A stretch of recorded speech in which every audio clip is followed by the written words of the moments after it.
Here's my heart, Lord. Speak what is true. Here's my heart, Lord. Here's my heart, Lord. Here's my heart, Lord. Speak what is true. I am found, I am yours, I am loved, I'm made pure, I have life, I can breathe, I am healed, I am free. Here's my heart, Lord. Here's my heart, Lord. Here's my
Welcome everyone. Let's all take a nice deep breath together. Inhale in and bring all the love and light that you can imagine is available to you into your heart.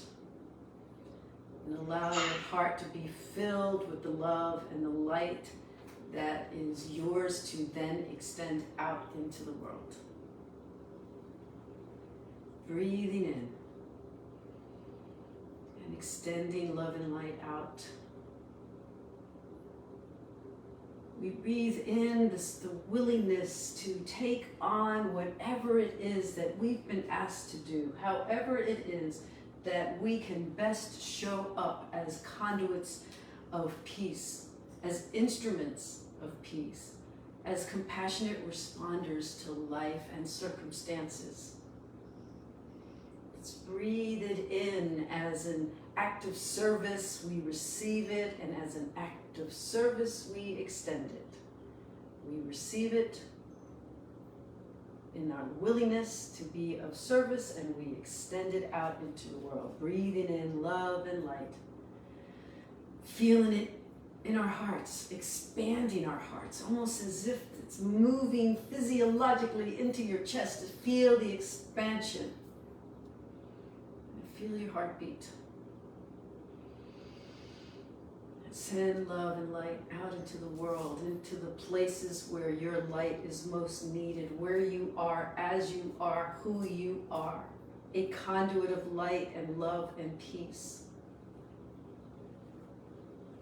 Healing the broken places within you so that you can then stand stronger and more firmer in your conviction that you can be a conduit of light and an instrument of peace. Allow the light to permeate your entire chakra system, calming your nervous system, grounding you, convicting you, convincing you.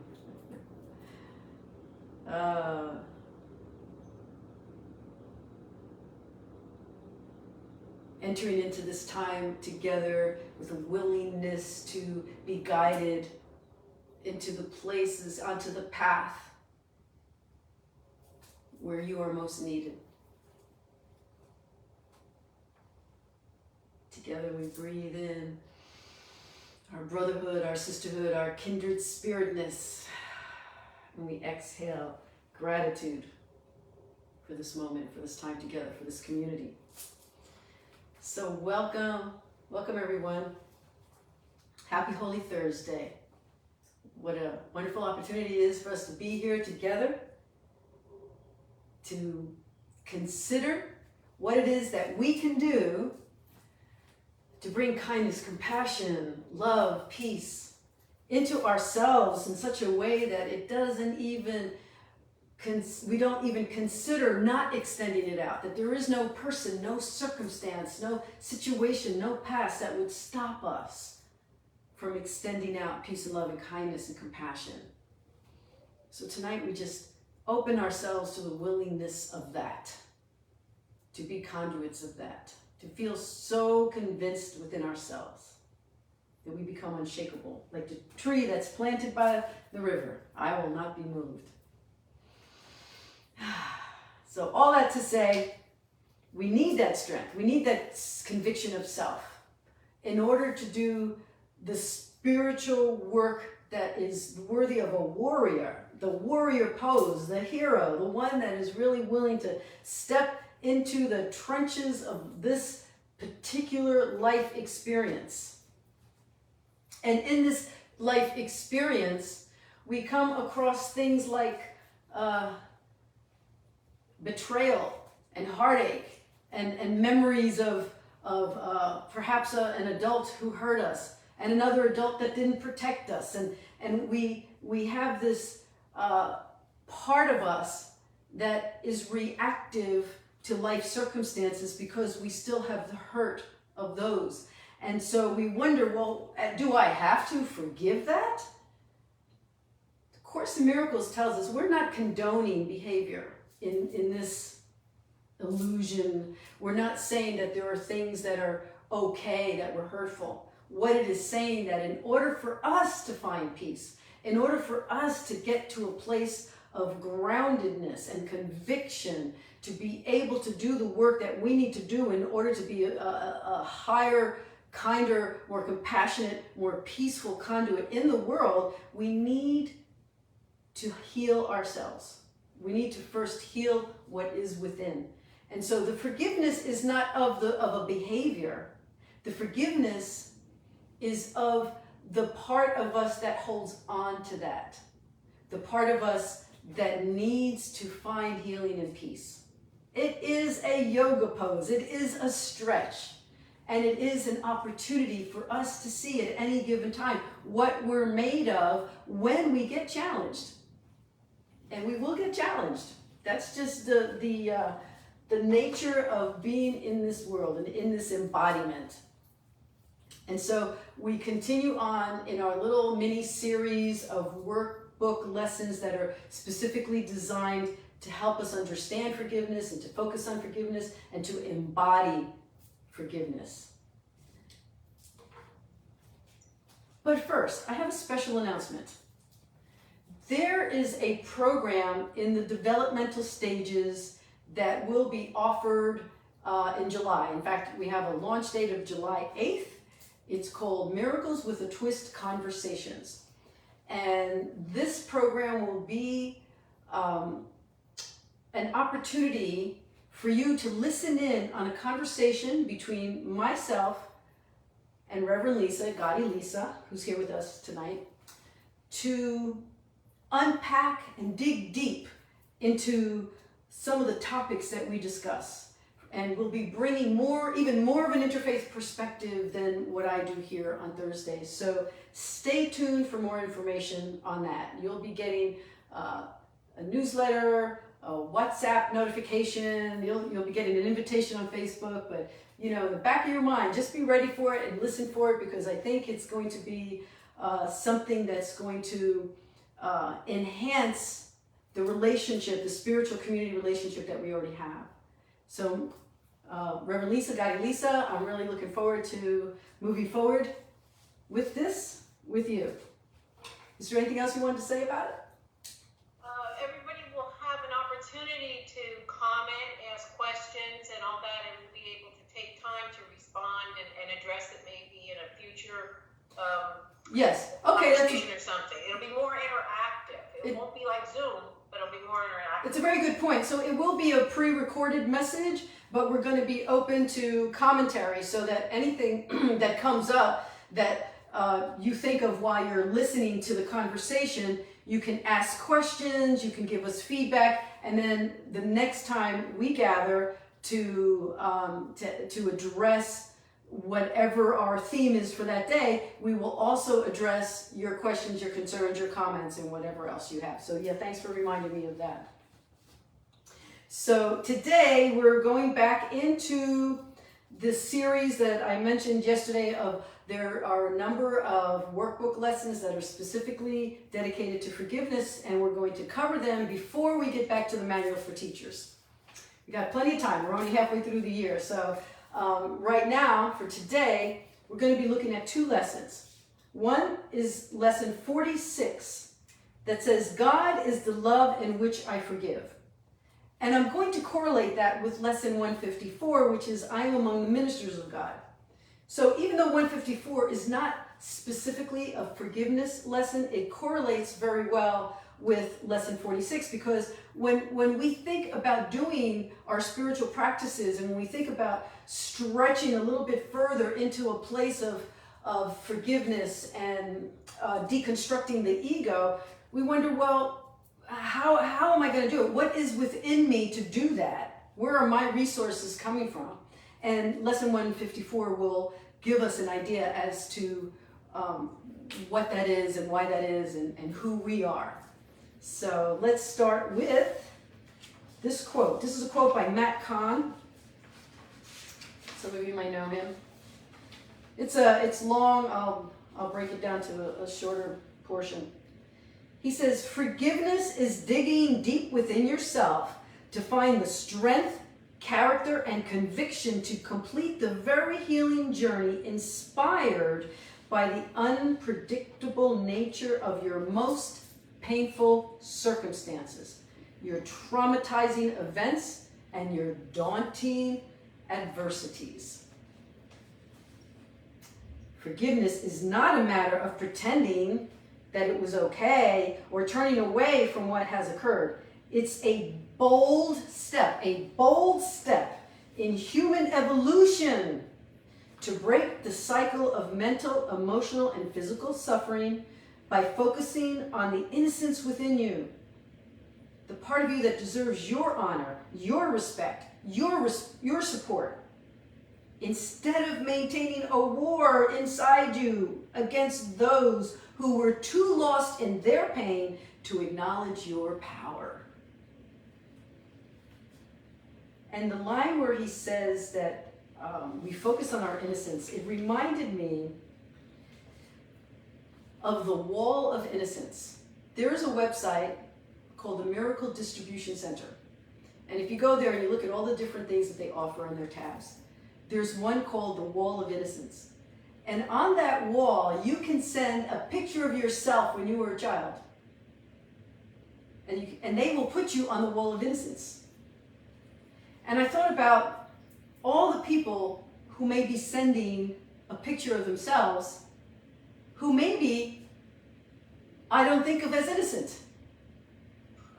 So if you look at you think of the Wall of Innocence, remembering the childlike innocence, the truth of who we all are.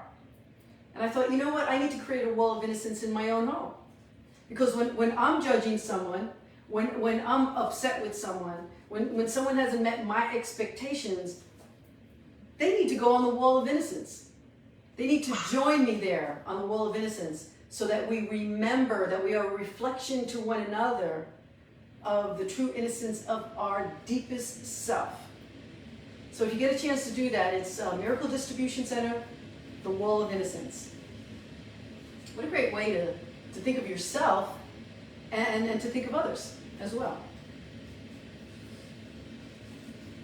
Okay, so let's go. 46. Lesson 46 in the workbook. We'll start with that. It says, God is the love in which I forgive. Now we're going to have an opportunity to put that person in the Wall of Innocence any minute now. It says God does not forgive because he never condemned.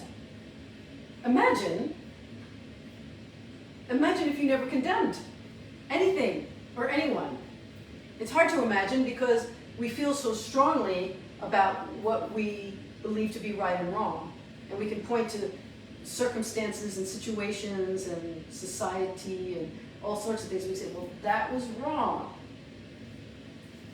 What it's telling us is that if we don't condemn, there's nothing to forgive. Perhaps there's changes that have to be made. Perhaps there's a way that we can affect change and be of assistance, but we don't have to condemn. There must be condemnation before forgiveness is necessary. Forgiveness is the great need of this world. Those who forgive are releasing themselves from the illusion, while those who withhold forgiveness are binding themselves to it. So what are we binding ourselves to? We're binding ourselves to condemnation. And as you condemn yourself. If you don't forgive, you don't forgive yourself. It says God's love is the basis of forgiveness. So the ultimate universal love, call it God's love, call it whatever it is that you understand to be the ultimate truth beyond our physical experience, whatever that ultimate truth is, that essence of love that brought us life, that gave us breath.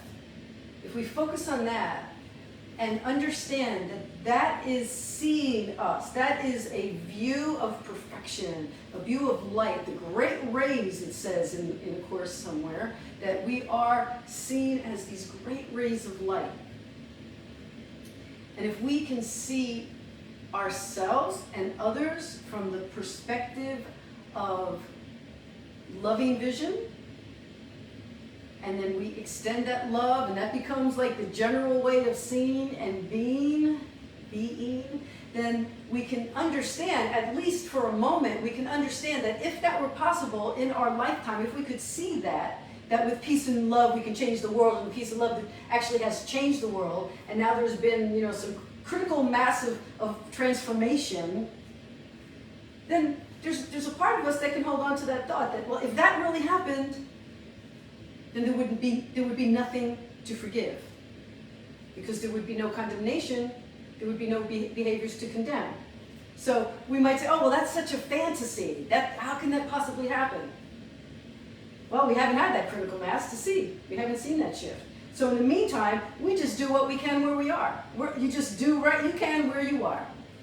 One day at a time, sometimes 1 hour at a time, sometimes one conversation at a time, one interaction at a time. So it says, how much have you forgotten about the power that is within you to do this work, the capacity that you have within you to accomplish true peace and forgiveness within yourself? So it says, if you want to work this exercise with me, you want to actually visualize someone or multiple ones that you would like to bring into your consciousness, with the idea that if I could really truly forgive this person or these people, I would be at peace, because I would no longer be triggered. I would no longer have this upset. I would no longer have this bad feeling inside when I think of them. I wouldn't feel rejected or betrayed. I wouldn't feel angry. Imagine if you could get to that place. So today we're just gonna, it's like playing pretend when you're a little kid, right? We're just gonna imagine that we can really truly get to there today. We're gonna suspend all doubt. Let's just suspend all doubt, even if it's just for a moment. So bring someone to mind. So let's say you're going to name that person. Don't say it out loud.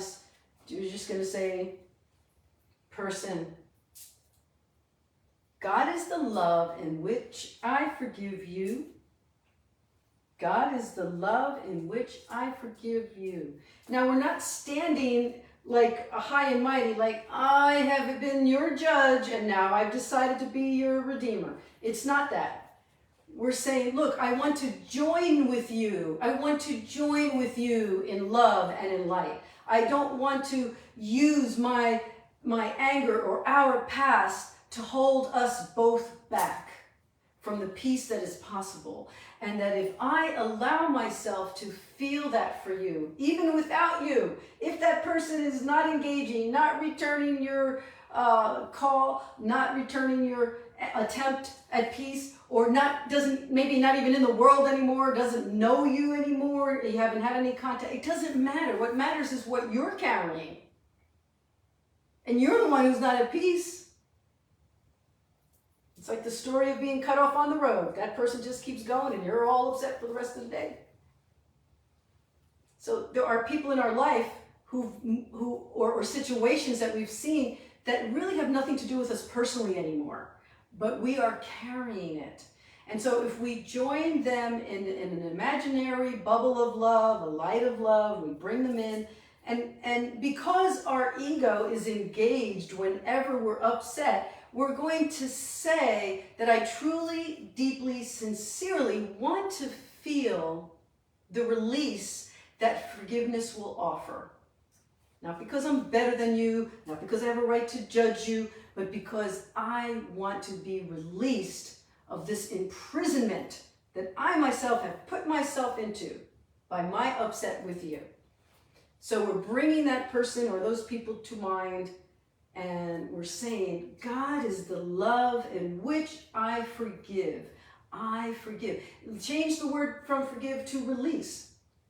I want to break free. I want to break free of this self-imposed chain that I've put upon my heart.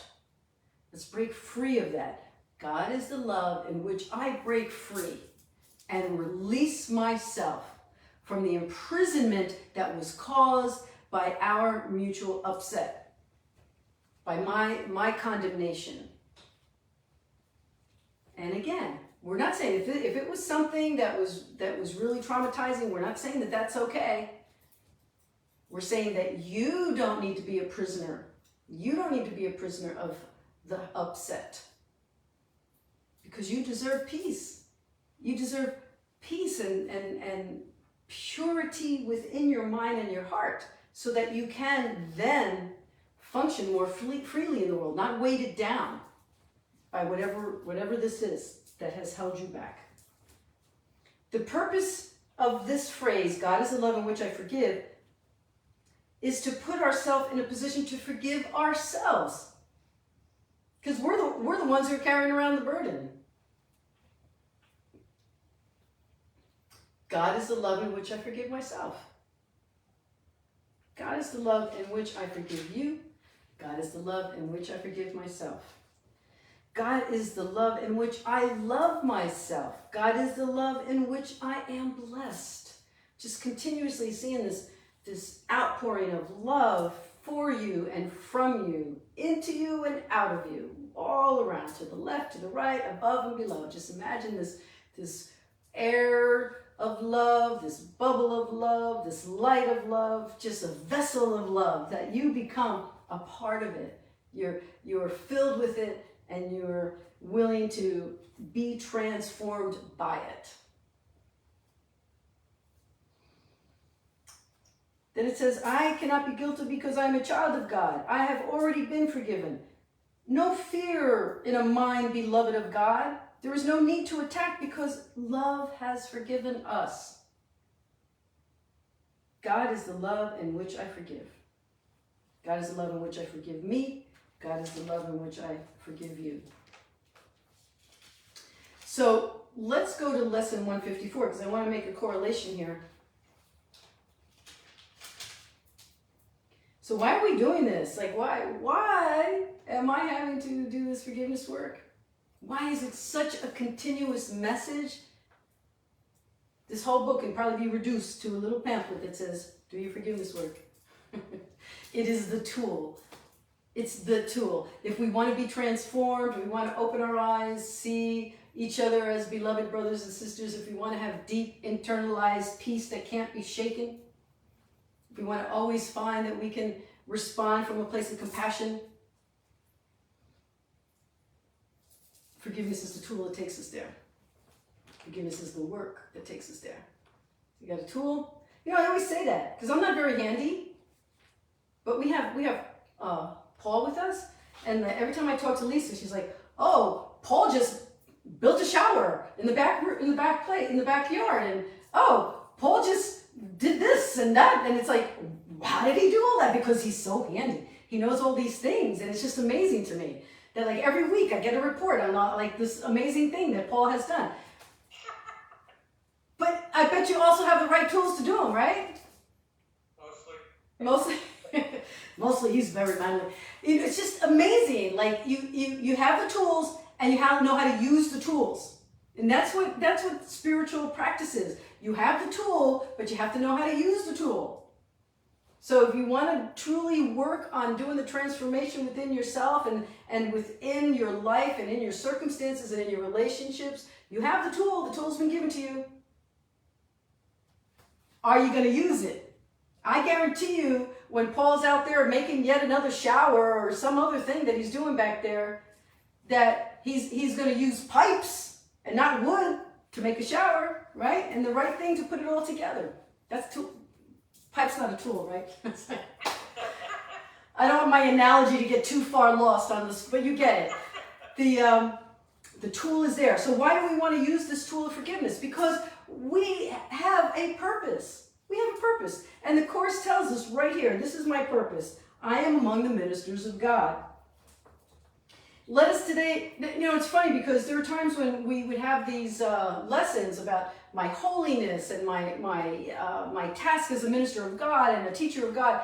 And there are people who say, oh, that sounds, arrogant, and oh, is it really me? And, I get that, because a part of us thinks like, well, is this a statement of arrogance, or is this an acceptance of who we truly are? Because if we accept it as who we truly are, then we step into it and function from it, right? And one of my examples that I use is very few in the Christian scriptures, there's very few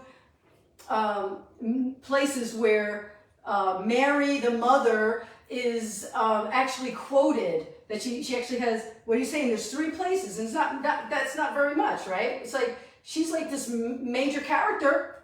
She birthed the baby, right? But she gets like 3 lines, and one has to do with the wine at the wedding, but the most important one is, do you remember what the name of it is? It's like a prayer. It's when she, pardon me?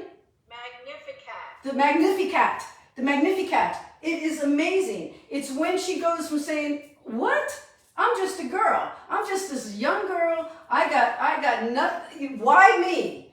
And then she goes to see her cousin, and she says, you know what? I accept this opportunity, this blessing. I will rise to this occasion. I will be the person that will birth love into the world. And we all have this opportunity to birth love into the world, to birth peace into the world, to say, you know what? Yes, I can do this. Yes, I can do this. I have been called. I have been called to show up in a certain way. And there may be every day where at the end of the day you go, oh boy, I didn't show up the way I wanted to because I was reactive, or I didn't rise to be my best. But you know what? Instead of throwing it all away, you start up again the next day and say, today's the day. I got 24 hours ahead of me, and I'm going to do my best to rise to the occasion of being a minister of God. And all that means is that you're doing your forgiveness work, and you're trying to transform your eyes so that you see others as your brother and your sister, and your opportunity to be a blessing and to be blessed. So it says, let us today be neither arrogant nor falsely humble. We have gone beyond such foolishness. We cannot judge ourselves, and we don't need to. These are but attempts to hold decision off. Whenever we start doubting, we're just prolonging the commitment, the acceptance, the realization. We're just putting it off to say, no, it's not really me. It is not our part to judge our worth, nor can we know what role is best for us. What we can do within a larger plan, we cannot even see in its entirety, is to be a part of heaven. To be a part of heaven. What does that mean? To be a part of everything that heaven represents, right here on earth. Kindness, caring, love, peace, compassion, understanding. Did I say love? Love. Whatever your appointed role may be, it was selected by the voice for God, whose function is to speak for you. See your strengths exactly as they are, and be equally aware of them, where they can be applied. It is through the ability to hear one voice that you become aware at last that that one voice is in you. And that one voice appoints to you your function and relays it to you, giving you strength to understand, to do what it entails, and to succeed in doing this and everything it's related to. Now, does that mean that you're just, going to be going through the day and you're going to be just telling everybody that they're blessed as, hello, my neighbor, you're blessed as a child of God? We're not going to get too out of control about it, but maybe we just extend kindness.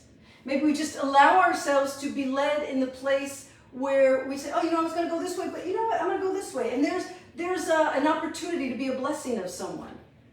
It's not about standing on ceremony and giving speeches and telling everybody what you know about stuff. It's not about that. It's not about posting memes on Facebook so that everybody thinks you're amazing and wise. It's about how you show up in the world. It's about truly being an act of love, truly being a show of compassion. So then wherever you are, even if it's just letting something pass, letting something go, letting something be, instead of telling somebody that they're wrong, just in your mind, just, you know what, I can just love this person. I can just see myself in this person. That's what this is saying. It's not about putting on a robe and standing on a corner. It's not about talking woo-woo. It's about being. It's about how you are, how you show up. It's about being a true representation of that work that you're doing inside yourself, that commitment you have, a representation of all that is within you, willing to come out as a show of love and compassion and kindness and peace. That's what it means to be a minister of God. It's not about homework. That's only if you're getting ordained through my seminary. Number 5. A messenger is not the one who writes the message he delivers, nor does he question the right of him who does, or ask why he was chosen, or who would receive the message that he brings. It is enough that he accepts it, gives it to the ones for whom it is intended, and to fulfill his role in its delivery. If he determines what the messages should be, or what their purpose is, or how they should be carried, he's failing to perform his proper part as a bringer of the message to the world. So you don't know. You don't know ahead of time. I used to have a class with someone who said that she was psychic, that she had these psychic abilities. And so sometimes we get together and she would start telling me things. She said, I was told to tell you this, that, and the other thing. And I would say, nah, that's not really what I need to hear right now.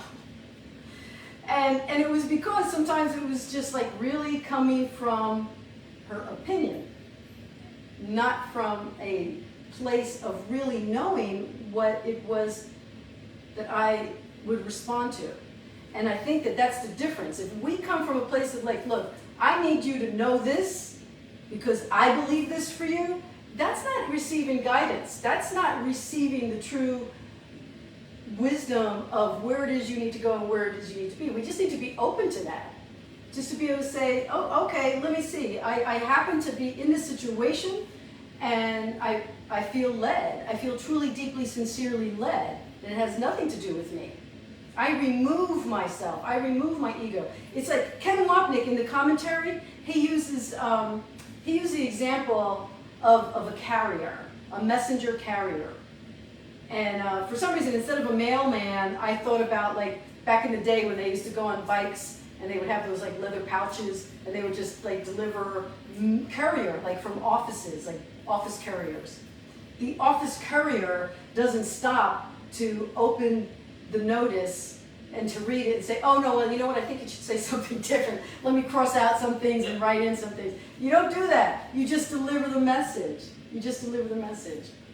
So if we're open to just letting it be, I'm not going to pick you and decide what you need to hear, but if I happen to be in your presence, or even if it's a stranger, and all I have to do is perhaps help them get through the door, help them with their child.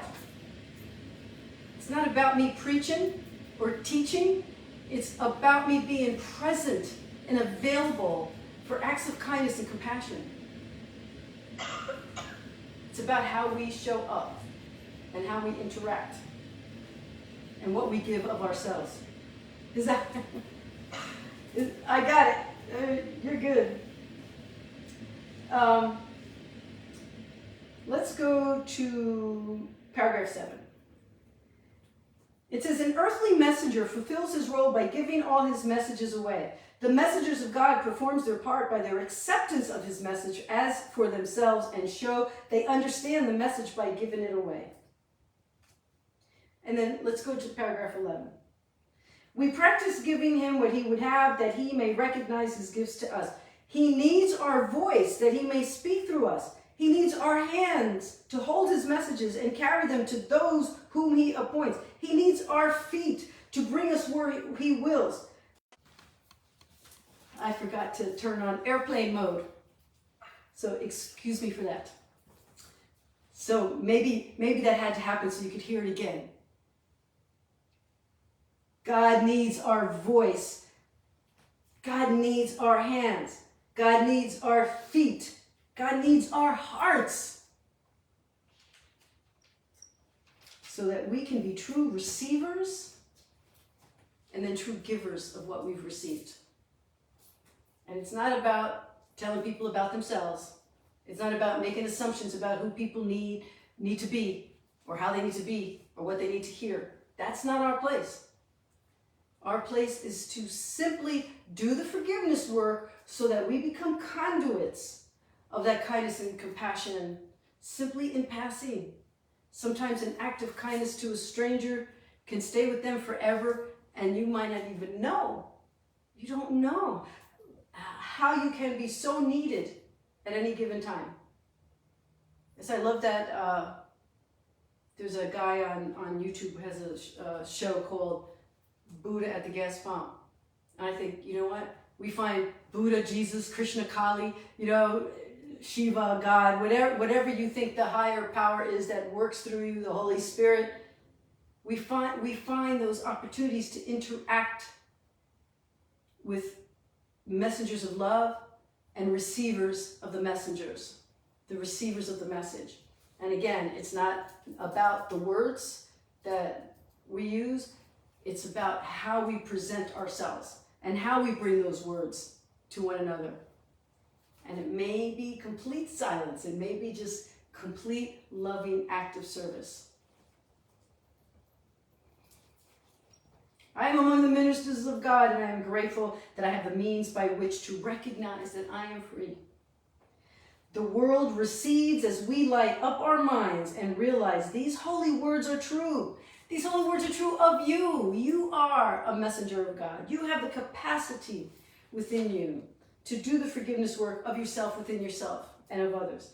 The world recedes as we light up our minds and realize these holy words are true of you. They are the message sent to us today from our Creator. Now we demonstrate how they have changed our minds about ourselves and what our function is.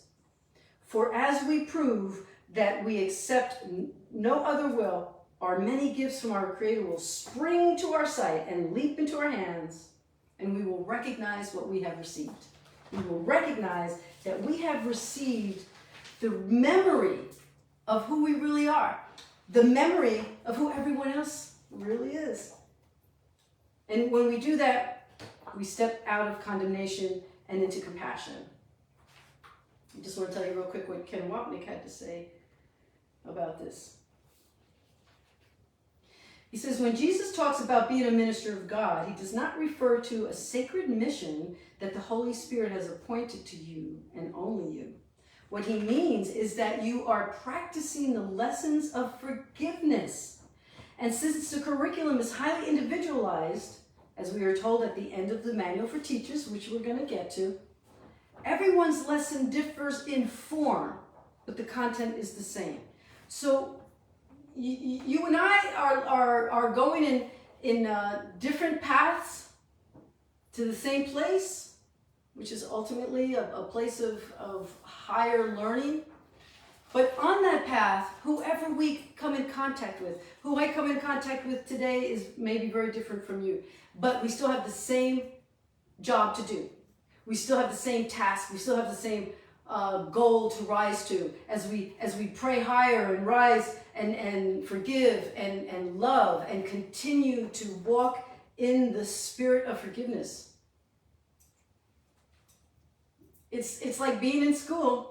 You want to get a master's degree in something, you don't know what class you're going to have to take. You just know you have to get to class, do your lessons, and come out of it with the degree that you had set out to achieve. It's the same thing in our spiritual path. We are achieving a higher consciousness, a transformed heart, and new vision, a vision of love and kindness. So you have it in you. I know you do. I know you can do this. Let's all keep working on it together. We're on this path together. I am humbled and pleased and so touched by the commitment that we all make to not just talk about it, but to live it day by day, to rise to the occasion. Now, I have an end song for you. And the thing is, I couldn't find a lyrics video. I came across this guy. His name is Trevor Hall. And he has a song called Forgive. And I love it. It's like, it's new thought, new age, interfaith. It's east, it's west. It's got a little of everything. But it might be hard for you to really hear all the words. And because they're not going to be here. So it's a great opportunity for you to just go within. To just go within and listen. Just take a nice deep breath. Put your hand on your heart and just listen. I'm going to tell you some of the words before the song, and then I'll tell you some of the words after the song as we wrap up our time together. He says, forgive everything that has ever happened. Life is everything we can imagine, laid out in patterns of pain and passion. You cannot control it, so keep your compassion. There are no accidents, there are no factions, there is no us and them, nothing to borrow or lend, no enemy or friend. Only forgiveness can make this happen. So I invite you to just take a moment to truly get centered and present so that you can hear the words to the song, and then wait for the wrap up.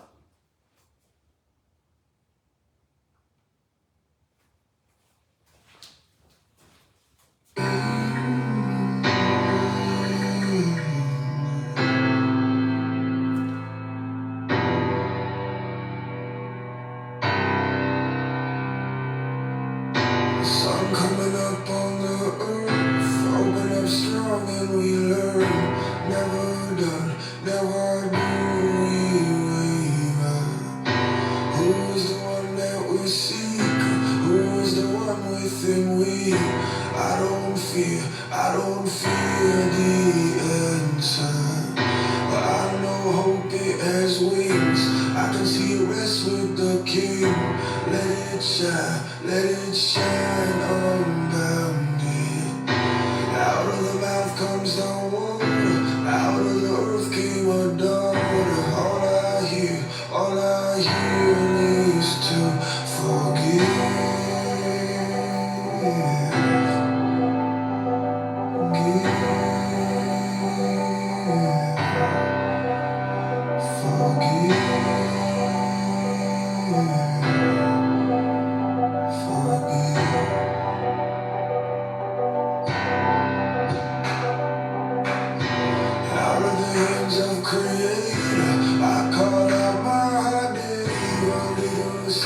Lead us into patience.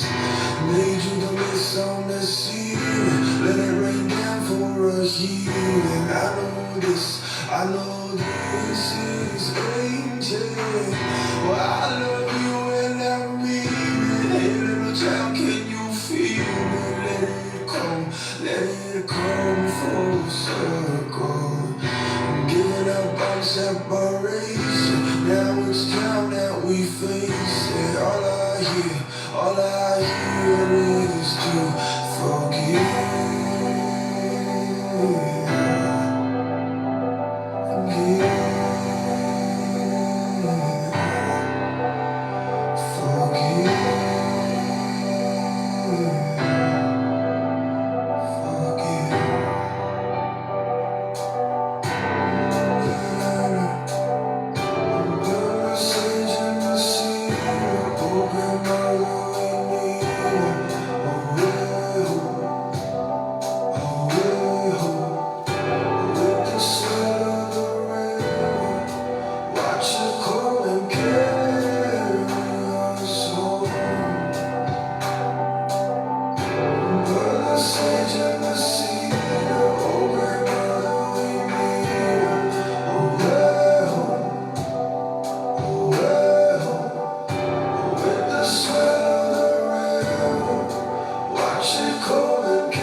Everything that has ever happened.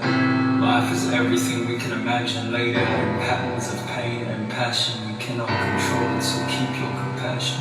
There are no accidents, there are no factions, there is no us and them, nothing to borrow or lend, no enemy or friend, and only forgiveness can make that happen. And only battle worth the fight. From the Rwandan genocide to the Seven Sisters, forgiving Orion for how he chases them across the skies every night. Forgiveness is forgiving, so give yourself this gift from time to time. And that all of your mistakes come all of your greatest gifts in this life. Forgive.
You are divine. You are a minister of God. Forgiveness is forgiving. Give yourself this gift. Let all your mistakes become all your greatest gifts in disguise. Thank you for being with me tonight. God bless you. See you next Thursday.